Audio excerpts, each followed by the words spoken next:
Today, let us learn our 19th lesson, Human Rights and Fundamental Rights. What are rights?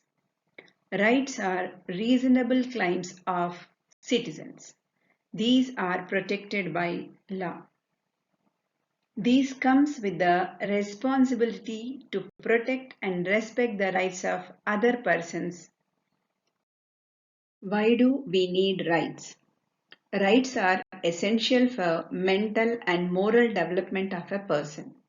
With this, we can achieve all-round development of the society.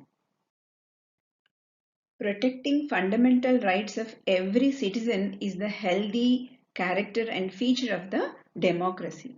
That's why in present days, slavery system, discrimination in the society can be seen very rarely.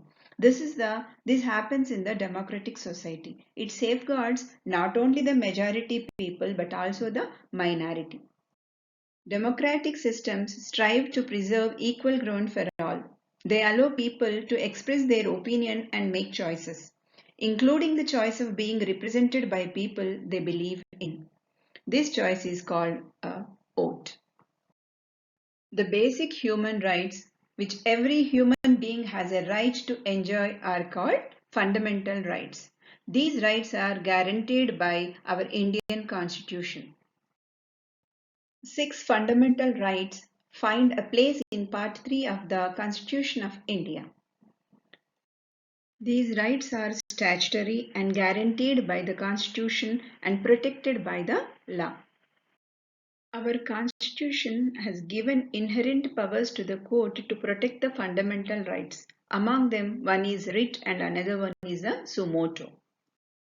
Writ is a written command by the court of law to the government or government authorities to protect the right. Suo motu is an action taken by court of its own without any request or any party involved. Indian Constitution guaranteed six fundamental rights to the citizens. Among them, one is right to equality. As a part of this right, let us see five important things. Among them, one is rule of law. What is rule of law? This right guarantees all citizens shall be equally protected by the laws of the country. That means that the laws apply in the same manner to all, regardless of a person's income, status, background, etc. This is called the rule of law. Another feature of the right to equality is social equality. The state shall not discriminate against any citizen on grounds of religion, race, caste, sex, and place of birth, or any of them. Further, on the basis of any of these grounds, a citizen cannot be denied access to shops, public restaurants, or the use of wells, tanks, roads, and places of public resort maintained wholly or partly out of state funds or those which are dedicated to the use of the general public. The Constitution guarantees equality of opportunity for all citizens in matters relating to employment or appointment to any office under the state.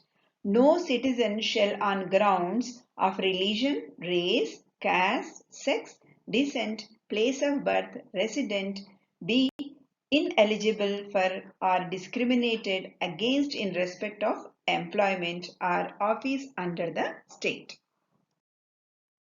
Abolition of untouchability. The Constitution in no uncertain terms abolishes untouchability and its practice in any form. Further, the practice of untouchability is an offense and anyone doing so is punishable by law, even attracting a jail term. Abolition of title. In another move, to remove arbitrary and unequal classification of the aristocratic class and the bourgeois, the Constitution prohibits the state from conferring any titles. British government had created an aristocratic class known as Rao Bahadurs and Khan Bahadurs. These titles were also abolished. This right to equality has two notable exceptions in its application. In India, in Indian society, as a part of social customs, oppression of the women, children, scheduled castes, and tribes were continued for a long time and they were disempowered. Thus, the Constitution permits the discrimination in reverse by the reserving seats in educational institutions and by reserving posts or appointments in public service.